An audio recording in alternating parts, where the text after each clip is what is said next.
अस्सलाम वालेकुम जी, कैसे हैं आप सब? ठीक है, उम्मीद है आप सब खैरियत से होंगे। अच्छा, अभी अगर जैसे टेस्ट जो है हमारे पास यानी एमडी कैट अगर प्रोविंस वाइज होने जा रहा है, तो उसमें इंग्लिश के अंदर क्या चेंज आएगा, यानी जो इंग्लिश का सिलेबस है, और फिर आपने कैसे तैयारी करनी है आगे, तो हम इस वीडियो में इस चीज़ को बात करने वाले हैं। अगर आप नए हैं तो हमारे चैनल को सब्सक्राइब कर लें, और अगर आप फेसबुक पे देख रहे हैं तो इस वीडियो को आगे दोस्तों के साथ भी शेयर करना है। पहले एक यानी मैसेज भी लीक किया था कि जो एम डी कैट की एक्सपेक्टेड डेट है, मोस्ट एक्सपेक्टेड, वो 13 नवंबर है।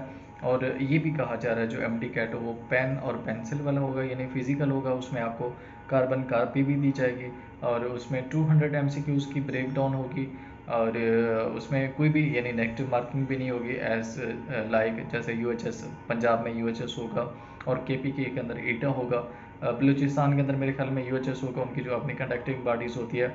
आज़ाद कश्मीर के अंदर एफएमडीसी हो सकता है, या अगेन यूएचएस होगा। सिंध के अंदर भी जो उनकी कंडक्टिंग बॉडीज़ पिछले साल प्रीवियस ईयर यानी थी जो प्रोविजनल लेवल पे, वही होगी। वो इस साल डिपेंड करता है, वो जेएसएमयू भी हो सकती है, उनका एनटीएस भी हो सकता है, जो भी यानी उस रेलिवेंट उनकी कंडक्टिंग बॉडीज़ है वो उसका एंट्री टेस्ट जो वो कंडक्ट करवा सकते हैं। अब जो बाकी सब्जेक्ट है वो तो ऑलमोस्ट सेम सिलेबस है उनका। सिलेबस के हवाले से भी अभी तक जो इतलात है वो ये है कि सिलेबस चेंज नहीं होने जा रहा, सेम सिलेबस रहेगा जो इस वक्त पीएमसी का 2022 का सिलेबस है।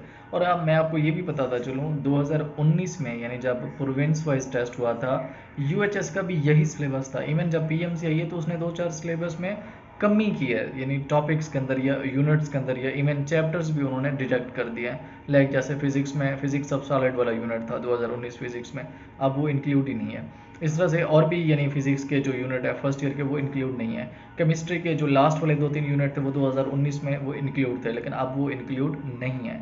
इट मीन्स के सिलेबस के अंदर कोई एज सच रद्दोबदल नहीं होगा, कोई 1 या 2% चेंज होगा तो होगा, अदरवाइज जो मेजर पोर्शन है सिलेबस का 90% पोर्शन यही रहेगा जो बाकी 3 सब्जेक्ट हैं।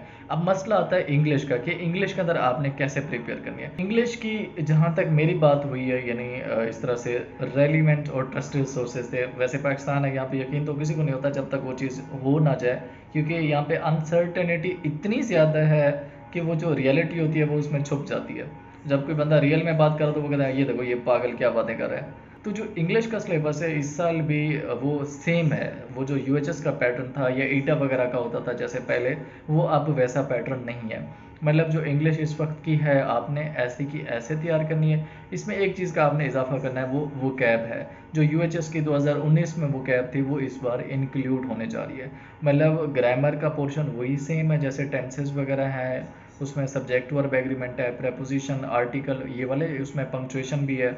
उसमें यानी सिर्फ वो कैब के 208 वर्ड जो है वो इंक्लूड होने जा रहे हैं। बाकी जो इंग्लिश का पोर्शन है वो वैसे का वैसा सेम रहेगा, बुकिश नहीं होगा जैसे इससे पहले हुआ करता था 2019 से पहले, यानी यूएचएस के दौर में, कि वो बुक से देते थे एमसीक्यूज या ईटा वगैरह या इस तरह से। अब वो बुकिश नहीं है, ग्रामर यही रहेगी, इसमें सिर्फ इतना चेंज आना है कि इसमें सिर्फ वो कैब के जो वर्ड हैं 208 वर्ड जो यूएचएस के 2019 में थे वो इंक्लूड होने जा रहे हैं, और इसमें कभी इम्कान है कि उन वर्ड्स को भी थोड़ा सा रद्दोबदल किया जाए, यानी चेंज किया जाए, बस इतना सा।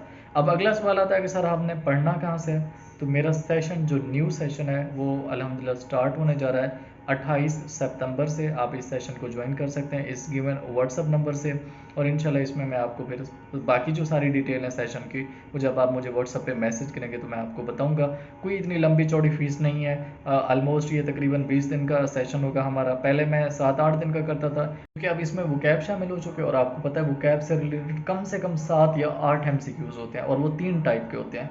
उसमें वो कैब से लॉजिक बेस्ड क्वेश्चन भी आ सकता है, ग्रामर बेस्ड भी आ सकता है, और दूसरा जो है वो मीनिंग बेस्ड भी आ सकता है, जिसे हम सेंटेंस कंप्लीशन के नाम से जानते हैं। तो यानी अगर इंग्लिश के 20 MCQs हैं तो 20 MCQs में से अगर 10 MCQs भी वो कैब से आ जाते हैं तो ये देखें ना, हाफ पोर्शन है। यही 10 MCQs का आपका मेरिट बना भी सकते हैं, बिगाड़ भी सकते हैं। तो इसलिए मैंने जो अपना सेशन के डेज थे उनको भी एक्सटेंड कर दिया है। तो ये सेशन 28 सितंबर से स्टार्ट हो रहा है। आपने इस गिवन नंबर से अपने रजिस्ट्रेशन करवानी है।